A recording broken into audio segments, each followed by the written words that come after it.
सूर्यवंशी का वैभव अब पूरी दुनिया सोनी पर देखेगी। देखिए टैलेंट टीवी कप 9 जून से 21 जून तक सिर्फ सोनी स्पोर्ट्स नेटवर्क और सोनी लिव पर। সাবস্ক্রাইব করুন সোনি ৮, ক্লিক করুন বেল আইকন।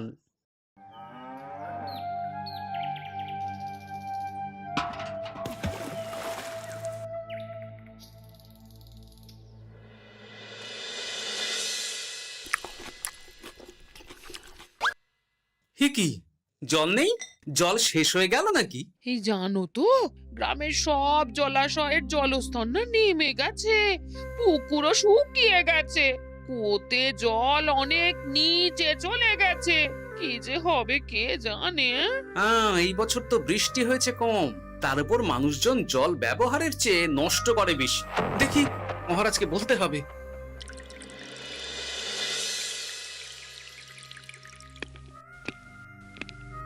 এই তো গোপাল এসে গেছো।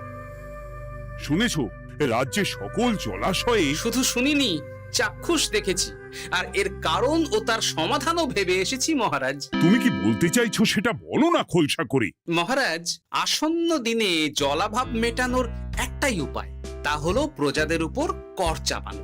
মহারাজ, আমার ঠাকুরদা বলতেন, যা মেলে মূল্য বিনে তার মূল্য কে আর জানে। আমরা যেহেতু জলের মতো এত মূল্যবান সম্পদ বিনামূল্যে পাচ্ছি, তাই একে গুরুত্ব দিতে শিখিনি। সবাই মিলে দেদার জলের অপচয় করছি। আমি এই অপচয়ের বিরুদ্ধে কর বসানোর পরামর্শ দিচ্ছি মহারাজ। জলের জন্য দেবে দাম, ছুটে যাবে কাল ঘাম। হ্যাঁ, যখনই জলের জন্য কর দিতে হবে, তখনই জলের অপচয় বন্ধ হবে। এতে লাভটা কি হবে গোপাল? মানুষ কম জলে কাজ করা শিখে যাবে, ফলে আগামী দিনে যদি জল সম্পদ কমেও যায়, এই কৃষ্ণনগরের প্রজারা আগে থেকেই তার জন্য প্রস্তুত হয়ে যাবেন। কিন্তু আমি আমার প্রজাদের কাছ থেকে জলের দাম নেব গোপাল? না মহারাজ, কর বাবদ যে অর্থ উপার্জন হবে, তার সাথে আপনার দান মিলিয়ে রাজ্যের মধ্যে একটা বিরাট কৃত্রিম জলাধার বানানো হবে। বাহ বাহ বাহ! যেখানে বৃষ্টির জল সংরক্ষণ করা যাবে মহারাজ। এতে সারা বছর ধরে আর কোনো জলের অভাব থাকবে না মহারাজ। গোপালের প্রস্তাব বড় ভালো লেগেছে। আগামী দিনে ইতিহাসে এই কর্মযজ্ঞের কথা লেখা থাকবে বলেই আমার বিশ্বাস। আর তাই আমি গোপালকে এই মুহূর্তে 50টি স্বর্ণমোহর উপহার দেব বলে ঘোষণা করছি। সাধু সাধু সাধু।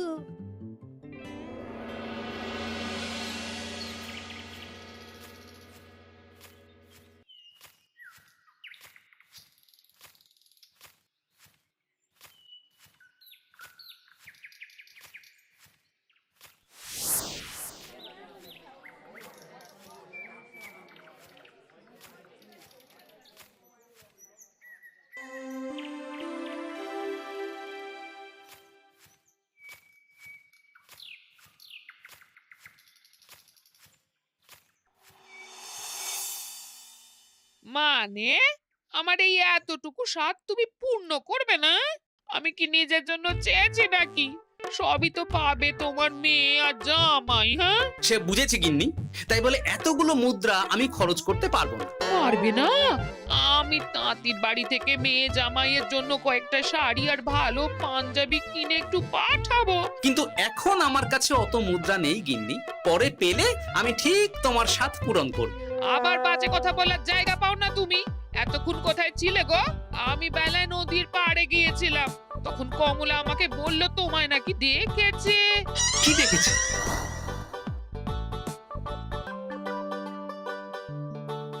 কোথায় গেল? এত বড় মুদ্রা থলে কি হাওয়াতে উবে গেল নাকি? এই রে, এ তো মহা ঝামেলা। কখন কে যে গিন্নিকে খবর দিচ্ছে সেটা টেরও পাইনি। বলি মুখে কুলু পাটলে যে বড়, বলি রাজা মশাইয়ের কাছ থেকে যে এত রোজগার করো, সেই মুদ্রা যায় কোথায়? আহ, কানের মাথা খেও না তো। আমি কি তোমার কোনো কিছুর অভাব রেখেছি? বলো একবার। খাওয়া পড়া কোনো কিছুর তো কোনো খামতি নেই তোমার। মানছি রাখোনি, কিন্তু তাই বলে আমিও তোমার স্ত্রী, তোমার গিন্নি গো, গিন্নি, তাই না? আমার তো জানার অধিকার আছে নাকি যে তোমার উপার্জনের অর্থ করি সব কোথায় যাচ্ছে? জানবে জানবে, সব জানবে। এখন কিছু খেতে দাও দেখি, পেটে ছুঁচোয় ডন বৈঠক মারছে। না, এরপর থেকে আর মহারাজের কাছে উপহার পেলে ওইভাবে খোলা হাটের মধ্যে দিয়ে আসা যাওয়া করা যাবে না।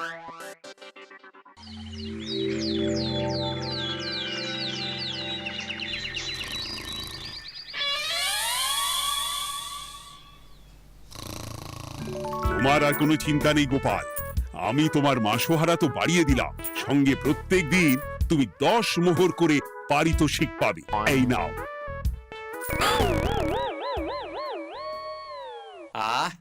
এই ভোরবেলায় একটা জব্বর স্বপ্ন দেখা গেল বটে। এই স্বপ্ন ফলে গেলে আর কোনো চিন্তা নেই। গিন্নি, ও গিন্নি, বলি গেলে কোথায়? গিন্নি, সারা নেই? ও গিন্নি, রাগ করলে নাকি গো? আরে এসো এসো, এমন একটা স্বপ্ন দেখেছি না যে তোমার আর কোনো চিন্তা থাকবে না গিন্নি। মোহর আর মুদ্রা একেবারে ঝরে পড়বে গো।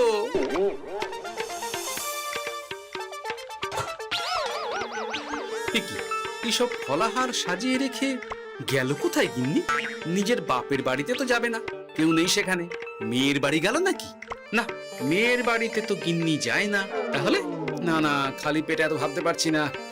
আগে মুখ হাত ধুয়ে এসে কিছু খেয়ে নি, তারপর দেখি গিন্নি কোথায় গেল। না, গিন্নিকে তো কোথাও দেখলাম না। গেল কোথায়? যাকে আগে রাজবাড়িতে তো যাই, ফেরার সময় না হয় আবার খোঁজ নেব, ততক্ষণে ফিরেও আসতে পারে।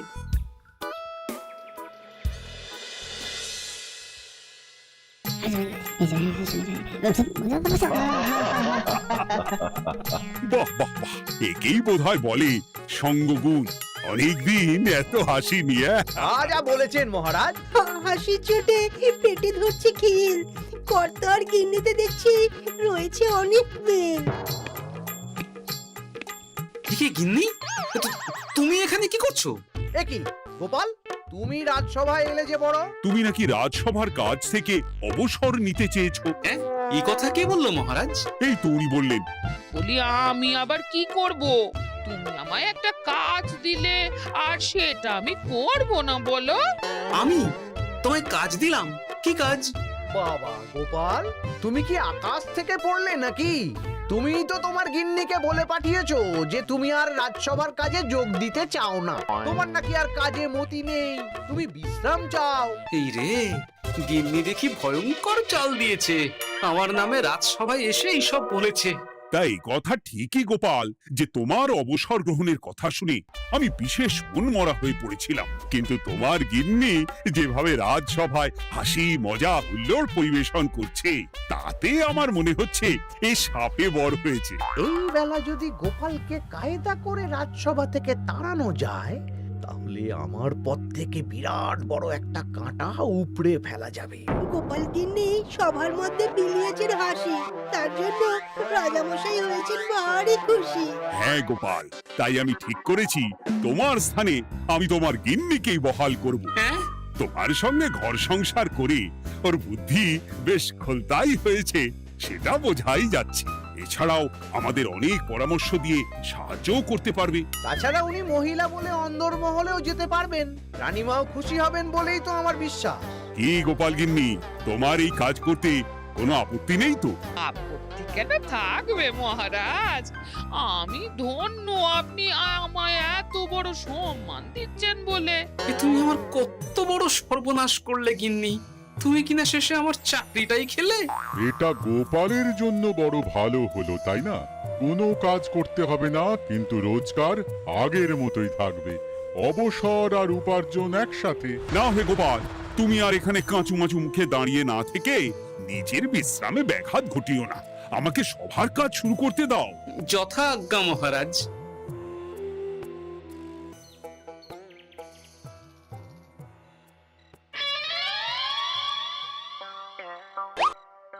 মানে মহারাজ সমস্যার সমাধান করতে দিয়েছেন তোমাকে, আর তার উত্তর দেব আমি? কেন, তুমি আমার চাকরি খাবে আর তোমার সেই চাকরি রাখার দায় নেব আমি? হ্যাঁ হ্যাঁ, নেবে। মানে কাল রাজসভায় মহারাজের সমস্যার সমাধান করব, সেই মতো কথা দিয়ে এসেছি। হ্যাঁ, আগাম 10টা মুদ্রাও বাগিয়ে এনেছি। তার থেকে তোমায় একটা মুদ্রা দিলাম। এখন মানে আমাকে উত্তর বলে দেবে, না হলে আমি। কেন দেব? আমি পাবো একটা মুদ্রা, আর তুমি আমার কাছে উত্তর জেনে নিয়ে সেটাই বলে পাবে 9 মুদ্রা। কিছুতেই না। বলবে না? না। তাহলে ভালো করে শুনে রাখো, আজ থেকে ঘরের উনুনে হাঁড়ি চড়বে না। চাকরি তো খুইয়েইছো, এবার না খেয়ে প্রাণটা খোয়ানোর জন্য তৈরি হয়ে যাও। হ্যাঁ। ওরে বাবা, এমন কথা কেন বলছো গো গিন্নি? তুমি তো জানো যে খিদে একদম সহ্য করতে পারি না। এখন যদি তুমি এইসব বলো তাহলে আমার রক্ষে নেই গো। বেশ, তাহলে আমি যা জানতে চাইছি শ্বশুর শ্বশুর করে বলে ফেলো দেখি। এ আমি কি শাঁখের করাতে পড়লাম রে বাবা। ঠাকুর, এত দুর্ভোগ লেখা ছিল, ঘরে বাইরে সব জায়গায় এত হেনস্থা যে সহ্য করা যায় না ঠাকুর।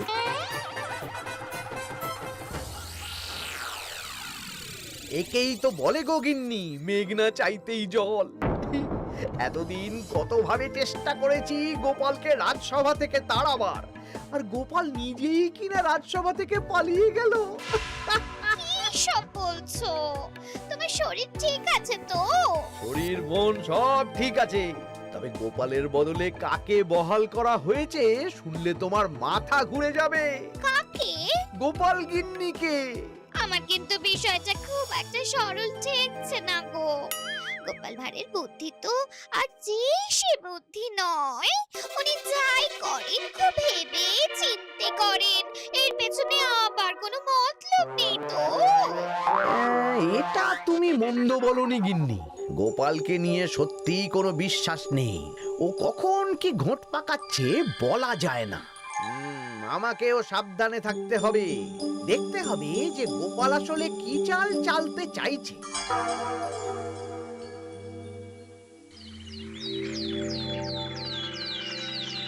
হ্যাঁ গোপাল গিন্নি, এই একটাই প্রশ্ন আমায় সারা রাত ধরে জাগিয়ে রেখেছে। মানুষ মরে ভূত হয়, ভূত কি মরে? তাহলে ভূত মরলে কি হয়? মানে মহারাজ, এই প্রশ্নের উত্তর আমার আজকে দিতে ইচ্ছে করছে না। হ্যাঁ, আমি না হয় আপনাকে আগামীকাল এই প্রশ্নের উত্তর দেব, ঠিক আছে? হ্যাঁ, গাছ থেকে পড়ে গেলে জাপটে ধরে ডালকে।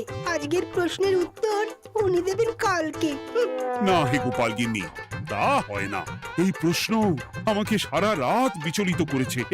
আবার যদি আজকেও এই প্রশ্নের উত্তর না পাই তাহলে তো আবার একটা নিদ্রাহীন রাত আমাকে কাটাতে হবে। মানে আমি বলছিলাম কি মহারাজ, গোপাল গিন্নি তো সদ্য এই কাজে বহাল হয়েছে, তাই তাকে তো একটু সময় দেওয়া দরকার নাকি? কিন্তু প্রশ্নের উত্তর না পেলে যদি মহারাজের শরীর খারাপ হয় তার দায় কে নেবে মন্ত্রী মশাই? এই রে, এখন আমি কি করব? এ তো মহা বিপদে পড়লাম দেখছি। আচ্ছা মহারাজ, ঠিক আছে ঠিক আছে, আমি এই প্রশ্নের উত্তর দেব, কিন্তু আমার না একটু সমস্যা আছে। খোলা হাওয়াতে গিয়ে না দাঁড়ালে আমার ঠিক মাথা খোলে না, তাই বলছিলাম। তাই না হয় যাও, হাওয়া খেয়ে এসে মাথাটা খোলতাই করে নাও, কিন্তু এই প্রশ্নের উত্তর আমাকে আজকেই দিতে হবে। হ্যাঁ। উফ, এই যে কি সমস্যা! সারাদিন ঘরে বসে থেকে থেকে তো আমার সারা গায়ে বাদ ধরে গেল। সেই সকালবেলা আমাকে ফলাহার করিয়ে দিয়ে গিন্নি তো চলে গেছে রাজবাড়িতে চাকরি করতে। এদিকে আমার যে পেটে কিচ্ছুটি নেই, তার কি হবে? মহারাজ দোকানে গিয়ে যে ভালো মন্দ খাবো তারও উপায় নেই, তাহলেই তো কাঁড়ি কাঁড়ি খরচা। না, একবার দেখি তো উনুন ধরিয়ে অন্তত ভাতটা চাপাতে পারি কিনা, তাহলে গিন্নির ওই হাঁড়ি না চড়ার হুমকির হাত থেকে অন্তত বাঁচা যাবে।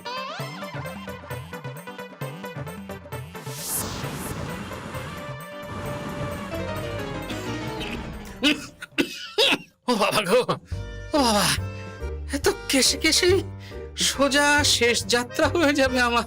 না, এর চেয়ে না খেয়ে মরাও ঢের ভালো। দেখি তুমি বাড়িতে কেন? এত হাঁপাচ্ছ কেন? ষাঁড়ে তাড়া করেছে নাকি? আরে না গো, মানুষ মরে ভূত হয়, ভূত কি মরে? তাহলে ভূত মরলে কি হয়? খোলা হাওয়াতে গিয়ে না দাঁড়ালে আমার ঠিক মাথা খোলে না, ও, এই হলো ব্যাপার। বেশ, এর উত্তর তোমায় আমি বলে দিচ্ছি। ভূত মরে প্রথমে এক ঝুড়ি অন্ধকার হয়, সেই অন্ধকার হাওয়াতে উড়ে বেড়ায়।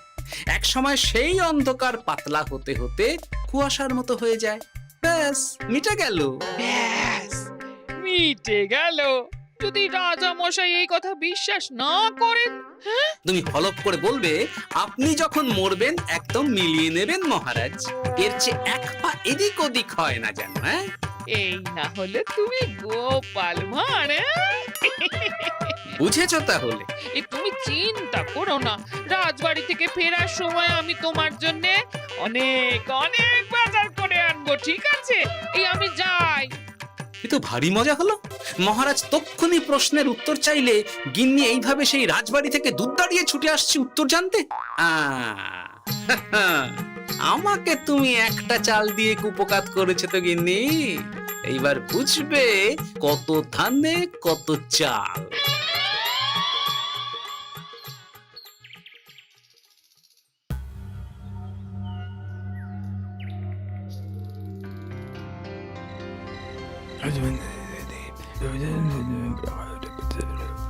বুঝেছিস তো তোর কাজটা? খুব বুঝেছি গোপাল দাদা। নেই, এবার লেগে পড় দেখি।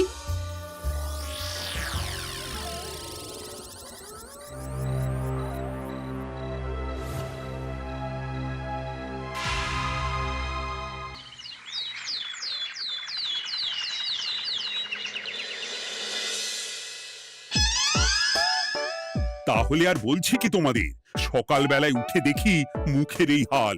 এই কাণ্ড কি করে হলো মহারাজ? তার আমি কি জানি। আমি সকালে উঠে আয়নায় নিজেকে এই অবস্থায় দেখে খুব চিন্তায় রয়েছি। গোপাল গিন্নি, আগে মহারাজ, গোপাল থাকলে যে কাজ করতো সেটা তো তোমাকেই করতে হবে। বলতে হবে এর সমাধান কি। মানে আমি হ্যাঁ হ্যাঁ, আমার মনে আছে। তোমার তো আবার হাওয়া না খেলে চলে না।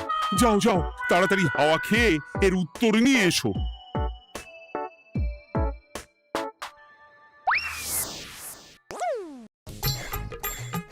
এই জন্য তুমি এত দূর ছুটে এলে গিন্নি।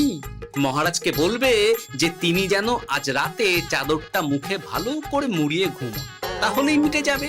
এই রং চলে যাবে আর নতুন করে কিছু হবেও না।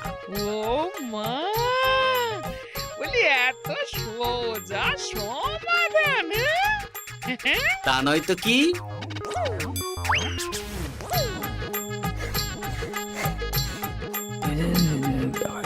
কাল সারা রাত আকাশে একবার দেখলাম চাঁদ উঠেছে, আর একবার দেখলাম ঘোর অমাবস্যা। এর কারণ কি? একই রাতে দুই তিথি হয় কি করে? আর একটা সমস্যা, হ্যাঁ, এটা আগে বললেই তো হতো মহারাজ।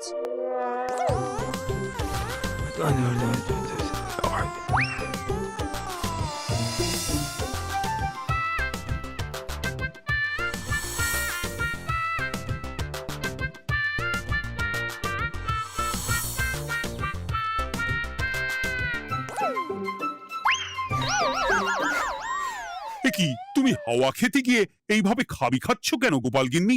এর কারণ আমি জানি মহারাজ। সে কি কাণ্ড! তুমি কি করে জানলে? গোপাল গিন্নি মোটেও হাওয়া খেতে যায়নি মহারাজ, সে গেছিল নিজের বাড়িতে গোপালের কাছে আপনার বলা প্রশ্নের উত্তর জেনে আসতে। মানে গোপাল গিন্নি তার মানে আমাকে ঠকিয়েছে? তা জানি না মহারাজ, তবে আমার মনে হয় এর পেছনে গোপালের কোনো গভীর ষড়যন্ত্র আছে, না হলে সে এমনটা করবে কেন? আর এক রাতেই আপনার সাথে এতগুলো অদ্ভুত ঘটনা পর পর ঘটবে কেন? বটে, এক্ষুনি গোপালকে ডেকে আনো।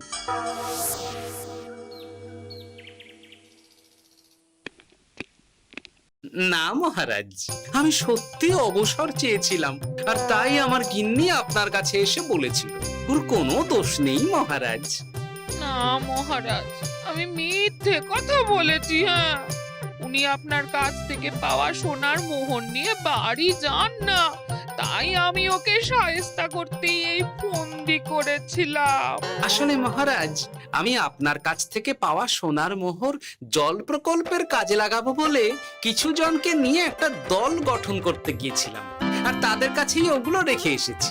এটা যদি আমার দোষ হয় তাহলে আমি ক্ষমা প্রার্থী মহারাজ। সাধু গোপাল, সাধু তোমার উত্তর। এই কাণ্ড! আর এদিকে রাজবাড়ি থেকে বাড়ি আর বাড়ি থেকে রাজবাড়ি করতে করতে আমার প্রাণ ওষ্ঠাগত হয়ে গেছে মহারাজ। ওহ, আমার ঘাট হয়েছে, আপনি আমায় ক্ষমা করে দিন মহারাজ। এইবার মজা টের পেয়েছ তো গিন্নি? আপনি আপনার আদরের গোপাল ভাঁড়কেই তার চাকরি ফিরিয়ে দিন মহারাজ। আমি যাই আমার হেসেল সামলাতে। কেলে পচা খুব ভালো করেছে বলতে হবে।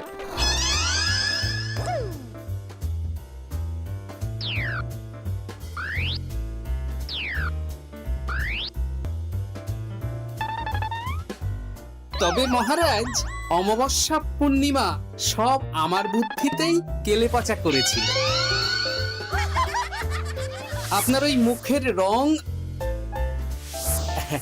ওটি একটি বিশেষ রং যার আয়ু একদিন, তাই ওটা এমনিই মিলিয়ে গেছে।